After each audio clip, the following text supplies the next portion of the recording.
Ayudarlo también, durante 5 años los exoneró de pagar impuestos. Así que por 5 años a la ciudad de Filadelfia, los ciudadanos de Filadelfia no tuvieron que pagarle impuestos al Imperio Romano. Sin embargo, administrativamente la ciudad de Filadelfia pertenecía al distrito de Sardis, porque Sardis mantuvo su estatus como la ciudad principal de esa región que se llamaba Lidia, como les dije anoche. Uno de los 4 generales de Alejandro que se dividieron el imperio en 4, uno de esos era Lidia. Y Sardis era la capital. La prosperidad de Filadelfia estaba basada tanto en la agricultura como en la industria. Como en otras partes de Lidia, florecía la producción textil y de cuero. Ese era el mayor negocio que tenía esa región. Recuérdense, cuando hablamos de Tiatira, ellos también trabajaban en asuntos de telas y de este tipo de productos de cuero. La comunidad de Filadelfia, la comunidad cristiana de Filadelfia, solo se menciona en el libro de Apocalipsis, porque otras se mencionan en otros libros. Por la de Filadelfia solo se menciona Apocalipsis. Y esa ciudad fue nuevamente destruida por un terremoto y hoy día no queda nada ahí. Algunos pilotillos que han hecho algunas excavaciones y han encontrado algunos pilotillos ahí, pero en Filadelfia no queda absolutamente nada. Y en esas excavaciones no se han hallado ningún descubrimiento que identifique que ahí había una iglesia cristiana. Pero eso no significa que no había. Algo muy interesante es que la gloria de Filadelfia, como bastión del cristianismo, se mantuvo aún bajo los ataques de Seleucidas y otomano al imperio bizantino. Filadelfia se mantuvo como una ciudad cristiana aislada en medio del territorio conquistado, y Filadelfia resistió 2 asedios con heroísmo. Ustedes saben que toda esa región fue conquistada por los musulmanes en los años 700 después de Cristo. Sin embargo, Filadelfia fue la única que continuó siendo cristiana a pesar de estar rodeado de ellos durante un tiempo. Finalmente cayó en manos musulmanas en el 1391. Filadelfia fue la última iglesia en caer en manos otomanas. Eso es una tristeza, hermano. Todas esas iglesias hoy están en manos musulmanas, todas. La última en caer fue Filadelfia. ¿Cómo se describe Jesús a la iglesia de Filadelfia? Lo primero que dice en Apocalipsis, el capítulo 3, versículo 7, dice: así dice el Santo. A la iglesia de Filadelfia, Jesús se identifica como el santo, el verdadero, el que tiene la llave de David, el que abre y nadie cierra, y cierra y nadie puede abrir. A la iglesia de Filadelfia, Jesús se le presenta como el santo, el verdadero, el que tiene la llave de David, que abre, nadie cierra, cierra y nadie abre. Ese título de santo es el título que Jesús tenía en el Antiguo Testamento. Una de estas noches yo traté de rápidamente explicarle que el Jehová del Antiguo Testamento, el Yahweh del Antiguo Testamento, es el mismo Jesús del Nuevo Testamento.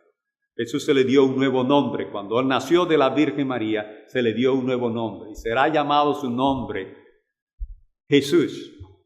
Y voy a tomar la oportunidad, hermano, para decir, hay muchas personas, lo digo esto con mucha tristeza, dentro de nosotros los adventistas, que piensan que Jesús es un ser engendrado. Engendrado y creado para mí es la misma cosa. Usted decir que Jesús es engendrado y decir que Jesús es creado, para mí usted está diciendo que es la misma cosa. Para ese tipo de personas, no, una cosa es engendrado y otra cosa es creado. Pero al fin y al cabo es lo mismo. A Jesús no es engendrado del Padre. El Padre, Jesús fue engendrado del Padre solamente cuando nació de la Virgen María. Solo ahí, si usted va a Lucas 1:35, dice claro que para el nacimiento de Jesús, los tres estuvieron envueltos, los tres. Vino el Espíritu Santo, vino el Padre y nació Jesús.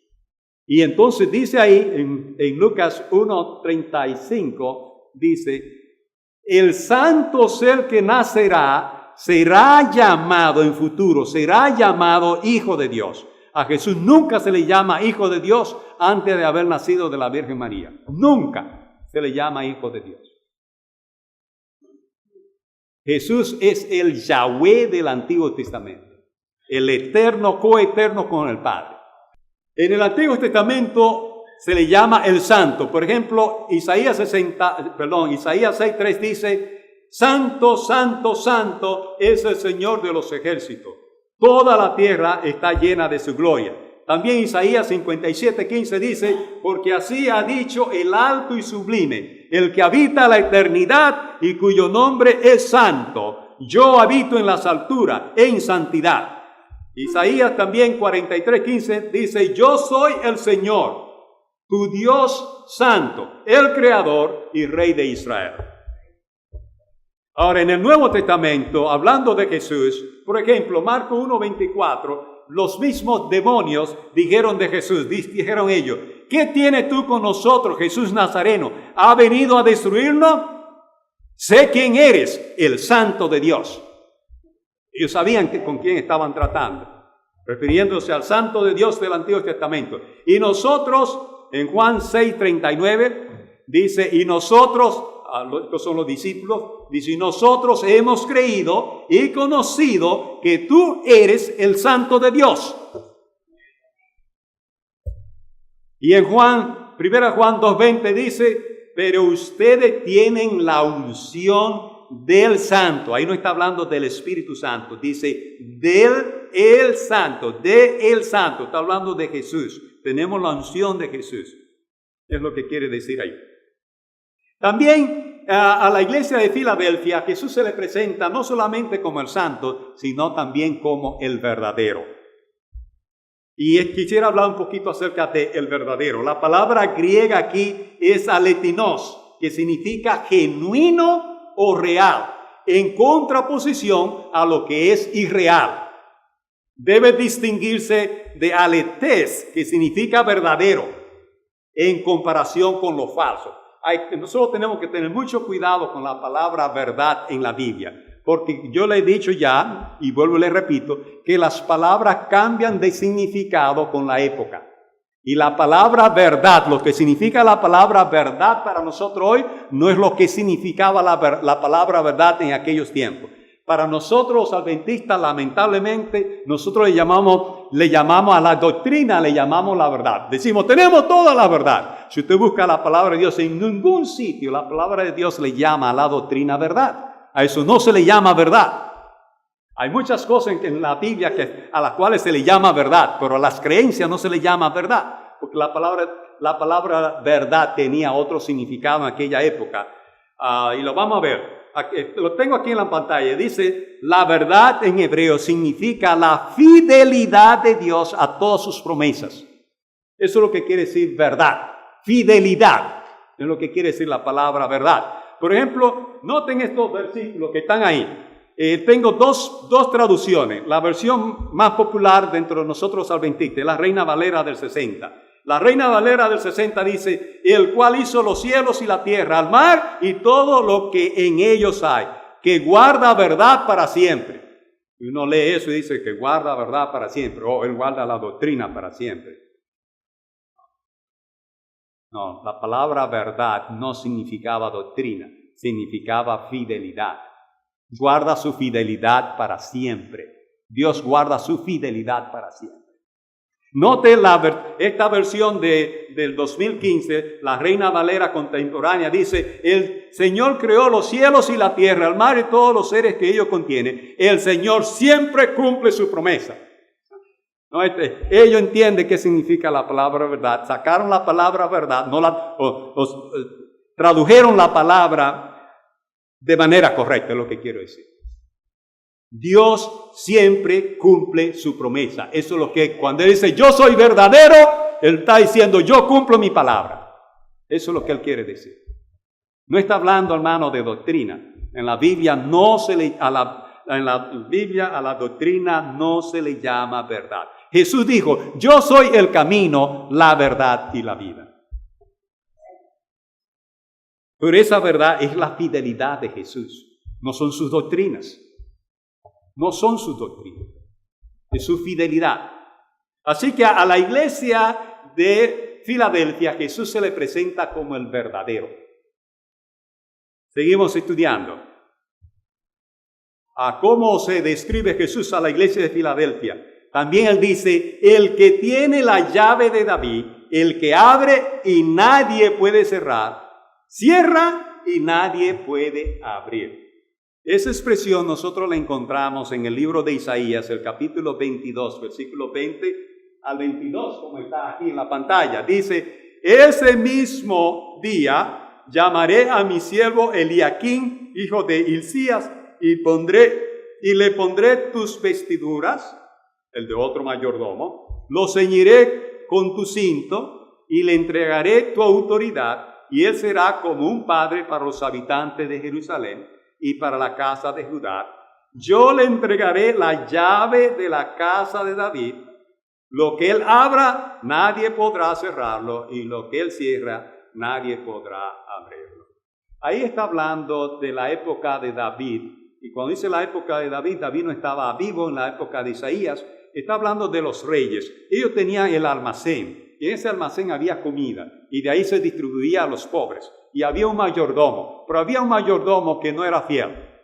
Y aquí en la época de Isaías se le da este mensaje y se nombra a Eliaquín como el mayordomo de la casa del rey. Finalmente Jesús se presenta como aquel que tiene la llave de David para la gente de Filadelfia. La llave de David es la llave del almacén del rey. Aquí Jesús se presenta como el que tiene la llave del almacén de su Padre en el cielo. Toda bendición viene de Él. Él es el mayordomo. Toda bendición viene de Él. Pero también Él sigue diciendo: quien abre, nadie cierra, y cierra y nadie puede y nadie cierra. Ahora, hermano, déjeme contarle esta historia para que nosotros entendamos por qué Juan en el libro de Apocalipsis está diciendo estas cosas. Los miembros de la iglesia de Filadelfia y los ciudadanos de la ciudad de Filadelfia, habían sido traicionados. Voy a explicar esto. Traicionado por el gobierno romano, todos los ciudadanos fueron traicionados por el gobierno romano. Y los cristianos, que también fueron traicionados por el gobierno romano, pero los cristianos también fueron traicionados por los judíos. Ambos, los romanos y los judíos, le cerraron las puertas. El emperador Domiciano, que fue quien gobernó del 81 al 96, en la época en que Juan estuvo en la cárcel de Patmos. Él era hermano menor del emperador Tito, que fue quien destruyó el templo en el año 70 después de Cristo, e hijo del emperador Vespasiano, los dos. Traicionó a los ciudadanos de Filadelfia. Nosotros, hoy en ese mismo tiempo en el cual el gobierno actúa,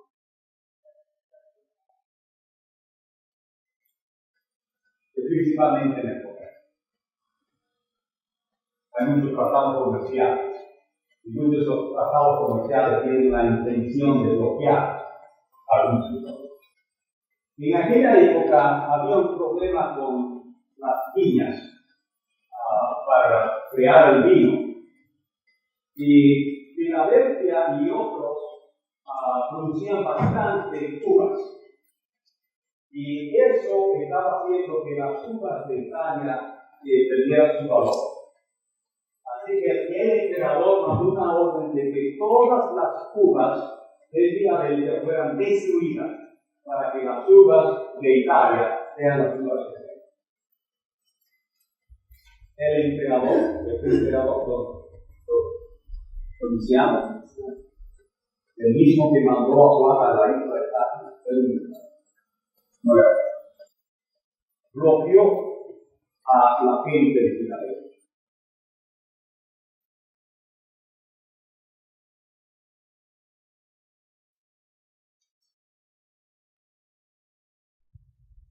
Notaba que no se escuchaba, estaba apagado. Muy bien.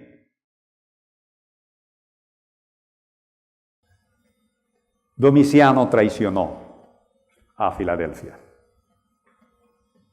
Mandó a destruir todos los, se dice, viñedos de Filadelfia, para que las viñas de Italia fueran las que se vendieran y cogieran mejor precio. El precio estaba muy por el suelo. Había mucha producción. Así que traicionaron a Filadelfia y mandaron a Filadelfia a la pobreza. Mandaron a Filadelfia a la pobreza. Ahora, eso se llama cerrarle la puerta de las ventajas a Filadelfia. Le cerraron la puerta. Así que los cristianos sufrieron las consecuencias. Los cristianos que vivían en Filadelfia sufrieron la consecuencia en la época de Juan, cuando se escribió el libro Apocalipsis, estaban ellos sufriendo las consecuencias de que a ellos le destruyeron todas las viñas de uva. Ahora, le dije que la traición a los cristianos fue doble, porque también a los cristianos, los judíos, le cerraron las puertas de la sinagoga. Anoche hablé un poco sobre eso. No solamente lo borraron de los libros, no solamente cuando venían los inspectores negaban el nombre de ellos, decían, no, él no es miembro de aquí. No solamente negaban el nombre de ellos, sino que le cerraron las puertas. Cuando el hermano iba el sábado en la mañana, tocaba la puerta, venía un diácono, abrió una pequeña ventanita y decía, no, hermano, aquí usted no entra. Usted no entra aquí. Le cerraron las puertas. Porque aquí usted no entra. Le cerraron las puertas.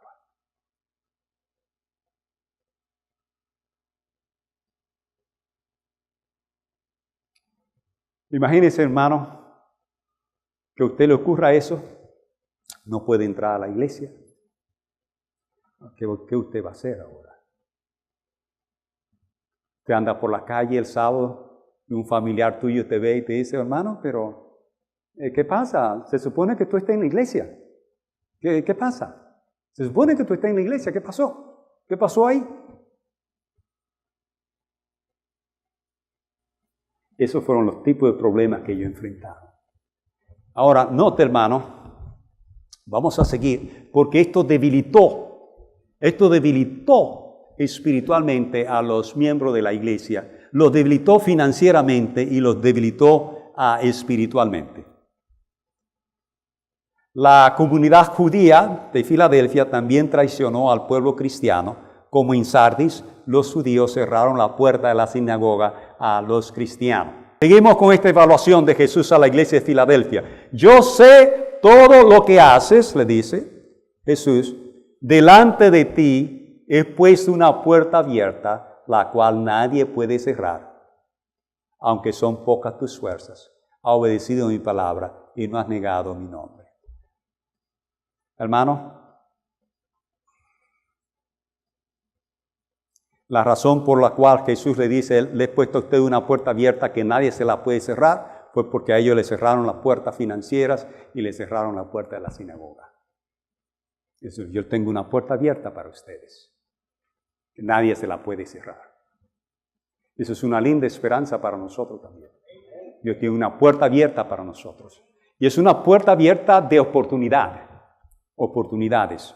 Porque en Filadelfia significaba el cierre de la puerta financiera por medio del gobierno, lo llevó a la pobreza, y el cierre de la sinagoga lo llevó al decaimiento espiritual.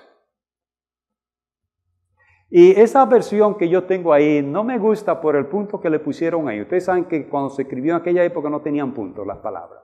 Pero si ustedes van a la Reina Valera del 60, la que ustedes usan, ustedes buscan ese versículo, ustedes notarán que la razón por la cual Dios le abrió una puerta a ellos es porque ellos se estaban muriendo, estaban débiles. Por su debilidad, búscalo en su Biblia, aunque son pocas tus fuerzas, y has obedecido mis palabras. Esas versiones de ustedes da a entender, y en griego también da a entender, que la razón por la cual Dios abrió una puerta para ellos era porque ellos estaban débiles. Esta no es una iglesia perfecta.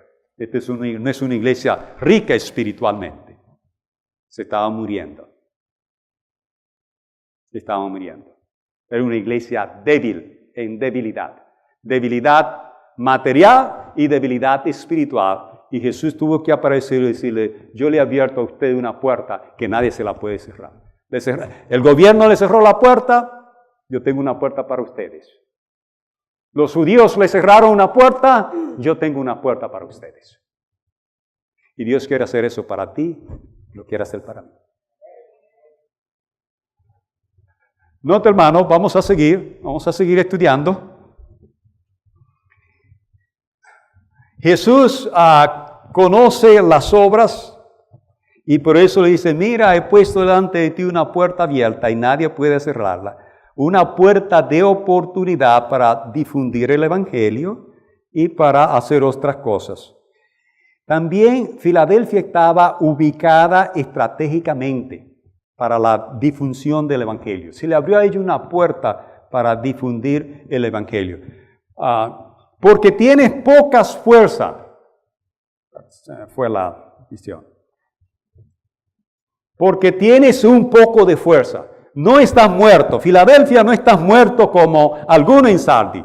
Pero Filadelfia tiene muy poca fuerza. Muy poca fuerza.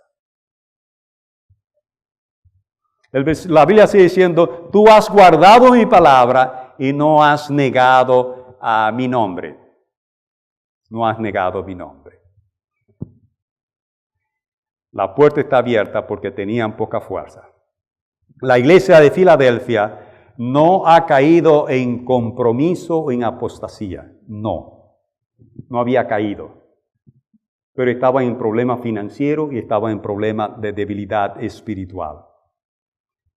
Sigue diciendo la palabra de Dios en el siguiente versículo 9. Yo haré que esos que en la sinagoga de Satanás dicen ser judíos y no lo son, sino que mienten, vayan y se arrodillen ante ti y reconozcan que yo te he amado. Hermano, el sábado pasado estuve diciéndole que no es judío el que lo es en la carne, sino el que lo es en la fe. El que lo es en la fe. Y todos nosotros necesitamos ser judíos por la fe. Jesús le dijo a la mujer samaritana, la salvación viene de los judíos. Hay que ser judío por la fe. Hay que ser judío por la fe. Hay que ser hijo de Abraham por la fe. Hay que ser hijo de Abraham por la fe. Yo les recomiendo que ustedes lean a Romanos capítulo 9, 10 y 11 corrido, para tener un entendimiento un poquito mejor de esto que les estoy diciendo. Hay que ser judío por la fe. Pero estos eran judíos en la carne. Se supone que debían abrirle las puertas a los otros, porque los otros también eran judíos. Lo que ellos echaron eran judíos también. La iglesia primitiva era judía. Al principio 100% judío. Luego comenzaron a expandir el evangelio a otras áreas. pero la iglesia siempre estuvo conectada con el judaísmo. De hecho, noten, hermano, que cuando Jesús resucitó, una de las cosas que dice que primero le apareció fue a Santiago, su hermano. Y cuando la iglesia se organiza, nosotros notamos que el jefe de la iglesia no es Pedro, como todos esperaban, sino que es Santiago, el jefe de la iglesia. ¿Por qué? Porque Pedro no tenía sangre real. Santiago tenía sangre real. Jesús era descendiente de David. Pedro no era descendiente de David. Pedro no era descendiente de David. Y la palabra de Dios dice que en el trono se va a sentar un descendiente de David. Y Jesús nombró a su hermano. Y todos ellos lo aceptaron. No hubo ningún problema. Santiago no fue discípulo de Jesús. Y al principio no creía en Jesús. Pero después al final reconoció que Jesús verdaderamente era el Hijo de Dios. El Hijo de Dios. Entonces la iglesia se manejó así, de esa manera. El centro de la iglesia estaba en Jerusalén. Noten que Pablo por donde quiera siempre mandaba ofrenda a Jerusalén. El centro era Jerusalén. El centro era judío, puramente judío. Pero cuando murieron ellos, cuando destruyeron a Jerusalén, vino el problema en que los judíos quisieron deshacerse de los cristianos. Y eso fue en esta época del Nuevo Testamento. Pero cuando llegamos al año 100, o sea, eso ocurrió, esto que estamos hablando ocurrió alrededor del año 100. Pero cuando llegamos al año 150, ahora son los cristianos que no quieren saber de los judíos hasta el sol de hoy. Hasta el sol de hoy el cristiano no quiere saber de los judíos. Decirle a una persona judía es decirle una mala palabra. Decir, tú eres judío, es un dicho feo, ¿verdad? Sí, y eso comenzó en los años 150 después de Cristo. Pero al principio no se hacía diferencia entre cristianos y judíos, no se hacía diferencia. No se hacía diferencia. Muy bien, seguimos estudiando la palabra de Dios. Yo haré que esos que en la sinagoga de Satanás dicen ser judíos y no lo son, sino que mienten, porque lo son en la carne, pero no en el espíritu, vayan y se arrodillen ante ti y reconozcan que yo te he amado. Es lindo eso, hermano. Lindo eso. Esta iglesia en Filadelfia se enfrentó al mismo problema que la iglesia de Esmirna con aquellos que dicen que son judíos y no lo son, sino que son mentirosos. Por eso Dios le abrió a ellos una puerta que nadie podría cerrar. Sigue diciendo la palabra de Dios, seguimos en la evaluación de la iglesia de Filadelfia, dice, por cuanto has obedecido mi mandamiento de ser perseverante, note nuevamente la palabra perseverante. En la versión de ustedes se usa la palabra paciencia, pero la verdadera traducción es perseverante. Por cuanto has obedecido mi mandamiento, mi mandato, debiera decir, por cuanto has obedecido mi mandato de ser perseverante, yo también te protegeré de la hora de prueba, la cual vendrá sobre el mundo entero para poner a prueba a los que habitan sobre la tierra. Y yo tengo aquí una pregunta interesante. ¿Va Jesús a guardar a su pueblo de la hora de prueba o va Jesús a guardarlo durante la hora de prueba? ¿Cómo es que va a ocurrir? ¿Es lo mismo eso? No es lo mismo, ¿verdad? ¿Va Jesús a guardar a su pueblo de la hora de prueba o va Jesús a guardarlos durante la hora de prueba? Lo va a guardar durante la hora de la prueba. Le hago esta pregunta, hermano, porque la mayoría de las iglesias protestantes dicen lo contrario. Dicen que Jesús va a proteger a la iglesia de la hora de la prueba. O sea, durante la tribulación, Jesús va a sacar la iglesia volando del planeta. En un rato se la va a llevar y va a dejar aquí sufriendo solamente a los judíos. Así dicen ellos. Así dicen ellos. Pero la palabra de Dios no dice así. La palabra de Dios no dice así. Noten lo que dijo Jesús en la oración sacerdotal que tuvo de Juan 17. No ruego que los quite del mundo. No te ruego que te los lleve para el cielo en un rato secreto, sino que los protejas del mal. La mayoría de las iglesias están diciendo que Jesús se va a llevar a la iglesia, ¿no?, al principio de la tribulación, porque la iglesia no pasa por la tribulación. Hermanos, toda la Biblia está llena de que nosotros tendremos que pasar por tribulación. De hecho, en una ocasión, después que Pablo predicó el Evangelio en varios sitios, él se devolvió y el mensaje que le daba a esas iglesias en el regreso fue: es necesario que a través de muchas tribulaciones entremos en el reino de los cielos. Por eso también él dice: gozaos en la tribulación. Gozaos en la tribulación. Continuamos, hermano, estudiando. Estamos todavía en el versículo 10, Apocalipsis 3:10. La cual vendrá sobre el mundo, esa tribulación, entero para poner a prueba a los que habitan sobre la tierra. ¿Por qué dice a los que habitan sobre la tierra? ¿Quiénes son los que habitan sobre la tierra? Los que moran en la tierra. Mira, hermano, en el libro de Apocalipsis, cada vez que se dice los que moran en la tierra, se refiere a los malvados. Y todas esas citas están ahí, confirman lo que le estoy diciendo.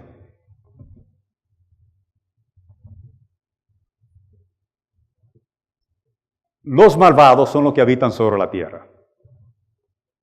¿Sabe cómo nos llama el libro de Apocalipsis a los que no somos los malvados, a ustedes y a mí? Nosotros moramos en el cielo. Nosotros somos el ejército del cielo. Si usted va a Apocalipsis 19, alrededor del versículo 17, usted verá, ahí habla del ejército del cielo. Y en Apocalipsis 13 también, y en otros sitios, es el ejército del cielo.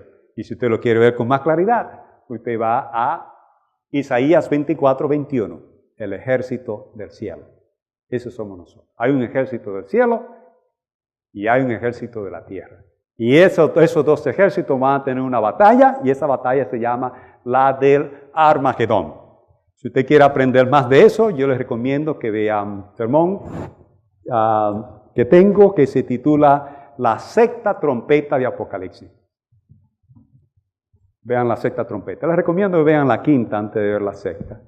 Pero si ustedes ven la sexta trompeta, yo explico cuáles son los dos poderes que se van a enfrentar en la batalla del Armagedón. Los que moran en la tierra y los que moran en el cielo. Y tengo bastantes citas de la Biblia para sustanciar eso. Note que el versículo dice que esa hora de prueba vendrá sobre el mundo entero para probar a los que moran sobre la tierra, para poner a prueba a los que moran sobre la tierra. Poner a prueba a los que moran sobre la tierra. Seguimos, hermano, estudiando Apocalipsis capítulo 3 y ahora pasamos al versículo 11. Dice Jesús: ya pronto vengo. Lo que tienes, no lo sueltes. Y si no lo sueltas, nadie te quitará tu corona.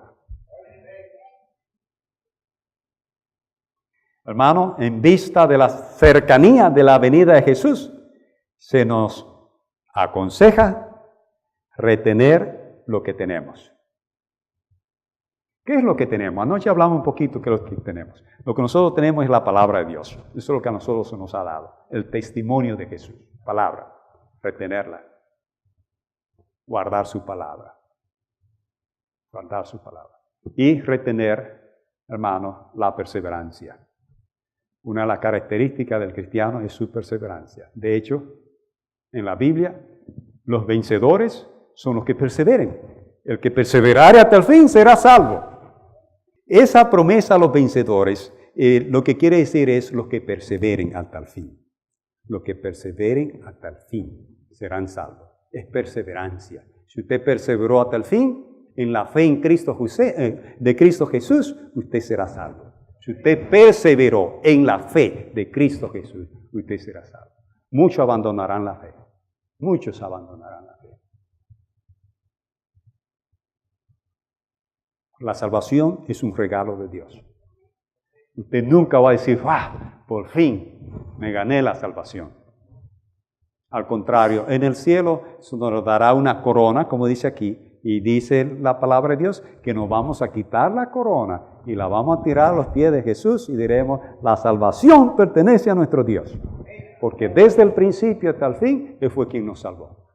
Él es Salvador, eso es su misión. Alguna gente piensa que la salvación es cruzar un río hondo y que Jesús vino, cruzó el río de aquel lado y de allá nos vocea, hermanos, ustedes vieron cómo yo venía las manos y cómo venía los pies, ahora tírense ustedes al río que ya le di el ejemplo. Ejemplo se dado. Salvación no es así, hermano. La salvación no es por imitación. Nadie se salva por imitar. No existe un texto de la Biblia que diga que la salvación es por imitación. Además, también quiero decirle, apreciados hermanos, solamente hay 2 textos que dicen que Jesús nos dio ejemplo. Solamente 2 textos. Uno cuando lavó los pies, dijo, cuando lavó los pies a los discípulos, él dijo, ejemplo os he dado para que como yo he hecho, vosotros también hagáis. Es el único ejemplo que le ha dado. El otro ejemplo lo dice Pedro. Y Pedro dice que él murió y sufrió en la cruz dejándonos ejemplo al sufrimiento. Nos dio ejemplo de lavar los pies y nos dio ejemplo del sufrimiento. Pero la salvación no es por imitación, la salvación es por sustitución. Uno tomó el lugar del otro. Eso fue lo que sorprendió a Satanás. Satanás no entendía cuál era el plan de salvación. Cuando Jesús vino, Satanás dijo, bueno, lo que tengo que hacer es matar a este hombre. Desde que nació lo quiso matar. Hasta el final lo quiso matar. Si yo lo mato, acabo con él. Él no sabía que esa era la victoria de Jesús. ¿Por qué? ¿Por qué? Porque el Padre permitió que el justo fuera tratado como el injusto, para que el injusto pueda ser tratado como el justo. Eso se llama sustitución. Eso es sustitución. Uno de los problemas más serios que tiene el adventista del séptimo día es su inseguridad de la salvación. Todo el tiempo tú le preguntas a un adventista y no está seguro de su salvación. Porque él tiene que hacer algo. Para salvarse, él tiene que hacer algo. Él tiene que hacer algo para salvarse. Es el más miserable en todas las religiones, y perdónenme, mis queridos hermanos, yo soy hijo de un pastor y nací en esta iglesia y me he criado en esto y he sido pastor y todo eso, y yo sé que el más miserable de todos los cristianos somos nosotros los adventistas, somos los más miserables. Tenemos que salir de ahí y ser los más felices. Ser los más felices y entender que la salvación es un regalo de Dios. No por obra para que nadie se gloríe. Yo sí me la gané. Ya sí me la gané. Eso nunca va a ocurrir, hermano. Por eso que siempre tenemos que estar dándole gracias a Dios por lo que ha hecho con nosotros. Darle gracias a Dios por Jesús. Darle gracias a Dios, hermano, por habernos llamado a este camino. Habernos llamado a este camino. Eso es salvación por la fe, hermano.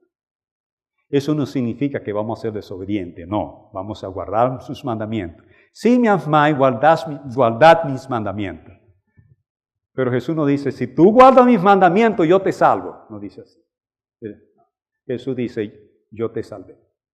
De hecho, déjenme contarle brevemente cómo funciona la salvación, porque la mayoría de nosotros aquí somos extranjeros. La salvación es un reino, es el reino de los cielos, es el reino de la gracia.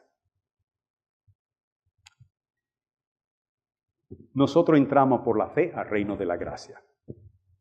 Cuando nosotros estamos dentro del reino de la gracia, entonces nosotros queremos agradar a Jesús en todo, porque estamos dentro de su reino. Cuando usted viene a esta nación, usted tiene que obedecer las leyes de esta nación para que de esta nación usted no lo saque. Pero usted no le dice, mira, si tú guardas las leyes de Estados Unidos, entonces te dejamos entrar. Guárdala ya y entonces si tú la guardas, te dejamos entrar. Usted entra, usted la guarda. En el reino de la gracia usted entra y usted ama a Dios por encima de todas las cosas. Y a su prójimo como a sí mismo. Que ese es el resumen de la ley. Ese es el resumen de la ley. Cuando David pecó, una de las cosas que hizo David en su oración del Salmo 51 fue decirle a Dios, devuélveme el gozo de la salvación. Y eso es lo que yo quisiera ver en cada adventista del séptimo día, el gozo de la salvación. Y es lo más difícil de lograr. Necesitamos, hermanos, nosotros volver a estudiar estos temas. ¿De cuál es el plan de Dios? Nosotros hemos cambiado el Evangelio. Nosotros hemos cambiado el Evangelio. El Evangelio es muy sencillo. Yo le hablé del Evangelio uno de estos días pasados. Lo que dice Pablo, que este es el Evangelio que predicamos. Que si confiesa con tu boca que Jesús es Yahweh y que Dios le levantó de los muertos, será salvo. Eso es lo que dice. Seguimos, hermano. La exhortación de Jesús ahora a la iglesia de Filadelfia. Ya vengo pronto para que nadie tome tu corona. Hermanos, tenemos que retener lo que hemos recibido. Tenemos, hermanos, que perseverar en la fe. Ustedes han visto cuántas veces aparece esta palabra, perseverar, perseverar, perseverar. No desmayar. Ser fiel a Dios. Amarle por encima de todas las cosas. Buscarle de todo corazón. Eso es todo lo que necesitamos. Que nadie tome tu corona. Quiero decirle, hermano, que Esaú perdió su corona y la tomó Jacob. Esaú perdió su corona y la tomó Jacob. Saúl, el rey Saúl, perdió su corona y la tomó el rey David. Judas perdió su corona y la tomó Matías. Hermano, y tú y yo vamos a perder nuestra corona. Tenemos que buscar a Dios, hermano, de todo corazón. Note lo que dice la palabra, sigue diciendo. La promesa para los vencedores. Al que salga vencedor, lo convertiré en columna del templo de Dios y nunca más saldrá de allí. Hermano, esto es muy significativo para los hermanos de Filadelfia. A ellos le echaron de la sinagoga. Ahora Jesús le dice, ahora mira, tú vas a entrar y tú no vas a salir nunca de ahí. Le echaron, pero ahora tú vas a entrar, tú no vas a salir nunca de ahí. Esas palabras no son literales, no es que ellos no van a salir, no es que ellos van a ser columna, nadie va a ser columna. En la Biblia se habla de columna, pero no se refiere a eso tampoco. Dice que Pedro y Juan y Santiago, Pablo dice, eran columnas de la iglesia. Eran líderes de la iglesia. A eso no es que se está refiriendo tampoco. Se está refiriendo a que ellos los echaron de la sinagoga, le cerraron la puerta. Y ahora Jesús les dijo, no. Si ustedes son perseverantes, ustedes van a entrar y nunca van a salir de ahí. Nadie los va a echar a ustedes de ahí. Nadie los va a echar a ustedes de ahí. El que salga vencedor, lo convertiré en columna de templo de mi Dios. Y nunca más saldrá de allí. Sobre él escribiré el nombre de mi Dios y el de su ciudad, es decir, la nueva Jerusalén que desciende del cielo de Dios. ¿De dónde desciende, hermano? Oh, la nueva Jerusalén desciende del cielo. Desciende del cielo. ¿Creemos nosotros eso, que desciende del cielo? ¿La estamos nosotros esperando que descienda del cielo? ¿Eso es lo que nosotros esperamos? Nosotros esperamos otra cosa. Cada vez que se habla de la Nueva Jerusalén, dice que desciende de Dios, desciende del cielo.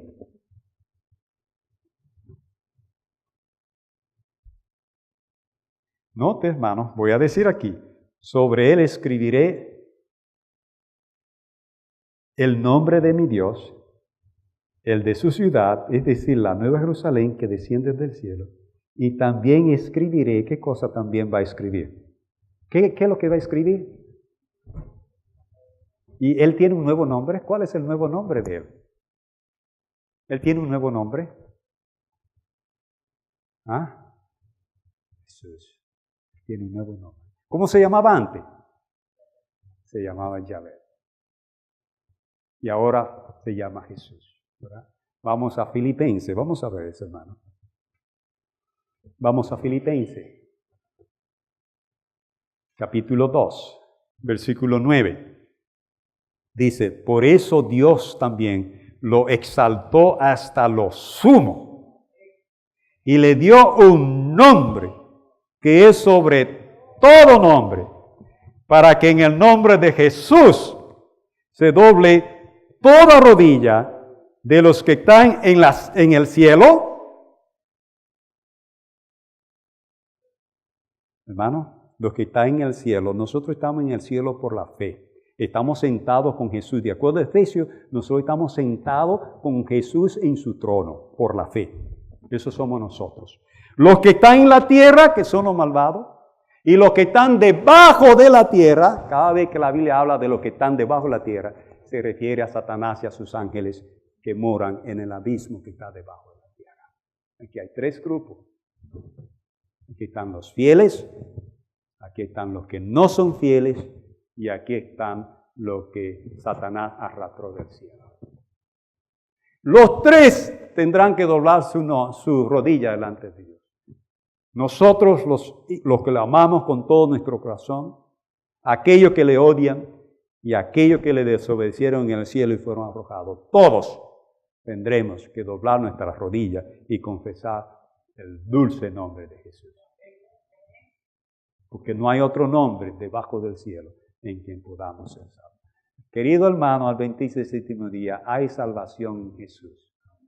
Y es gratis. Es gratis. Es gratis la salvación. Es gratis. Efesios capítulo 2, vayamos a Efesios capítulo 2, versículo. Efesios capítulo 2, versículo 8. Dice así, esta versión que tengo, la de 2000, dice, porque por gracia habéis sido salvos. Nótese, hermano, que en la palabra de Dios no pone la salvación en el futuro. ¿Ok? Bueno, a veces la pone en el futuro, no voy a decir que no. A veces está en el futuro, pero mayormente la salvación está en el pasado. Es un hecho, nuestra salvación es un hecho en Cristo Jesús, porque es un don de Dios.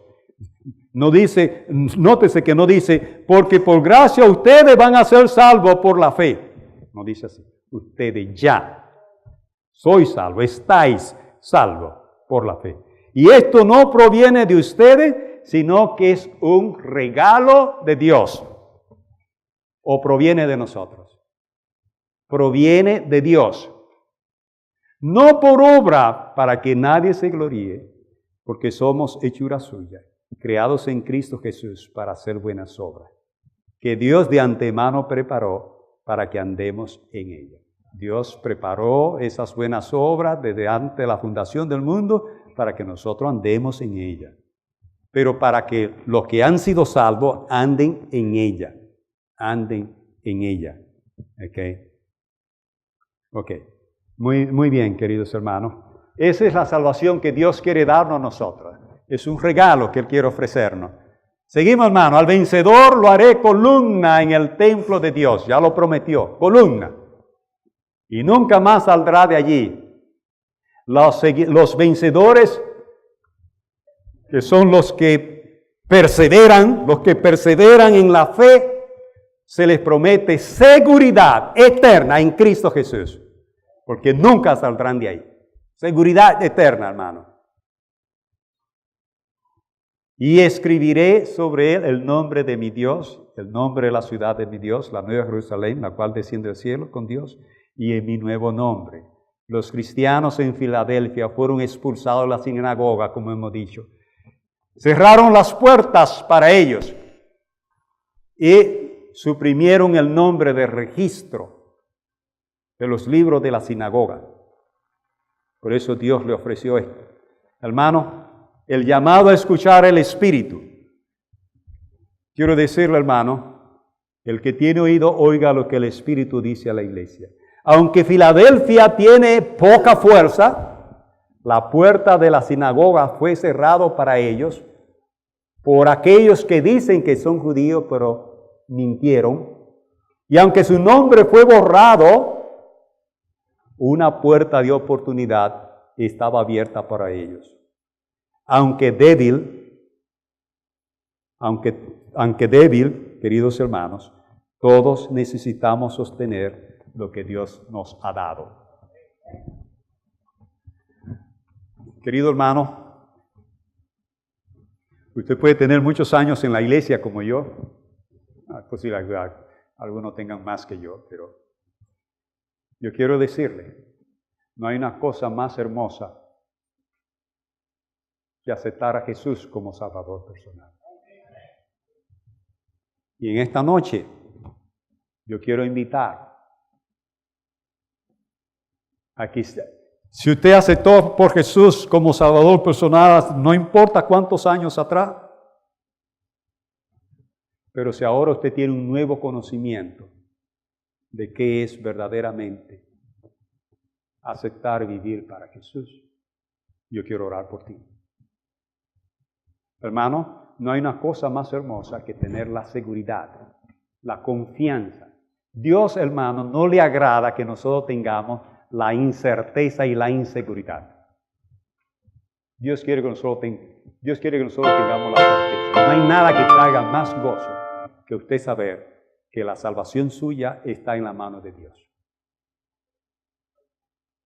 Y que Él tomó una decisión con usted. Cuando usted se entregó a Él, Él lo aceptó. Y cuando usted lo aceptó a Él como su Salvador personal, Él es el Salvador personal.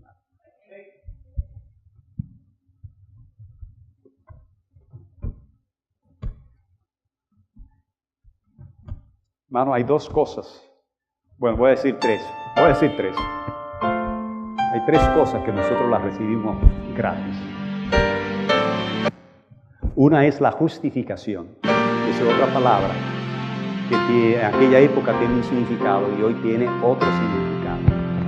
La justificación. Justificar es declarar a una persona justa. Dios quiere declararnos justos.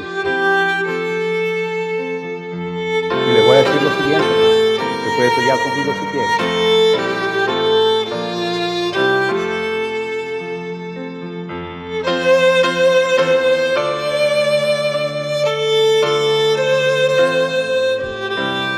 Toda la palabra de Dios dice que Él nos declara justos. Dios no nos hace justos. Dios nos declara justos. Esa es la primera de las tres. Esa es la primera de las tres, ¿verdad? La segunda, hermano, ustedes pueden pelear conmigo por esto. Dios nos declara santos. Dios no nos hace santos, pero Dios nos declara santos. En toda su palabra, usted la puede leer desde Mateo hasta el Apocalipsis, Dios nos declara santos. Él dice que somos santos. Él lo dice. Es un hecho para Él. Él dice que somos justos. Él dice que somos santos. ¿Por qué? ¿Por qué puede hacer eso? ¿Y por qué Satanás se tiene que quedar callado? Porque a Jesús, que era santo y era justo, se lo trató como insanto y como injusto, para que a ti y a mí se nos pueda tratar como justo y como santo. Es una sustitución. Eso es número 2. Número 3. Ya lo dije, el número 3. La salvación es producto de esas dos cosas que dije, de la justificación, de la santificación. La salvación es producto de la justificación. Dios te declara justo, Dios te declara santo, y eso se llama salvación. Es el punto número 3. La salvación es gratis. Y a todos nos gustan las cosas gratis.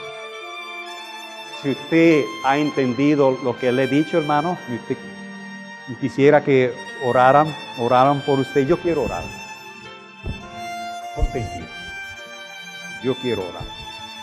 Dios te bendiga. Y yo no estoy invitando a todo el mundo, hermano. Yo estoy invitando a que hayan entendido esto. Después podemos conversar más sobre este tema. Yo sé que estoy diciendo muchas cosas que son raras para muchos. Pero hermanos, es lo que la palabra de Dios dice. Yo me puedo sentar con cualquiera y le puedo demostrar que Dios nos declara justo. Dios nos declara santo. Y Dios nos da la salvación de manera gratuita en Cristo Jesús. Y eso debe traer gozo a nuestro corazón. Gozo. Hermano, aquí también hay personas, bueno, yo dije no quería que todo el mundo se pusiera de pie, pero todo el mundo está de pie. Déjeme decirle, aquí hay personas también que necesitan dar un paso más al Señor y entregarse completamente al Señor. Y si usted lo ha entendido, vamos a orar. Mientras yo oro, yo quiero que usted levante su mano al cielo y usted le diga, Padre, acéptame. Yo quiero tu justificación, yo quiero tu santificación y yo quiero tu salvación. Es otra cosa. Levante la mano mientras yo oro. Nos vamos a arrodillar, vamos a orar. ¿Okay?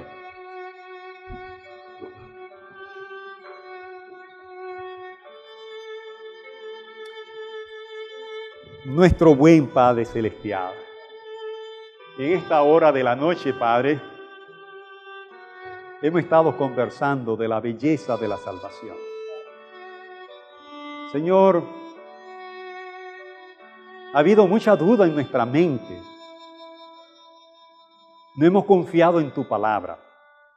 Aunque tu palabra dice que la salvación es gratis, nosotros hemos puesto demasiado obstáculo a la salvación. Hemos puesto demasiados requisitos a la salvación. Y en el nombre de Jesús de Nazaret pido el perdón para mí y para todos. Y ayúdanos a confiar en ti.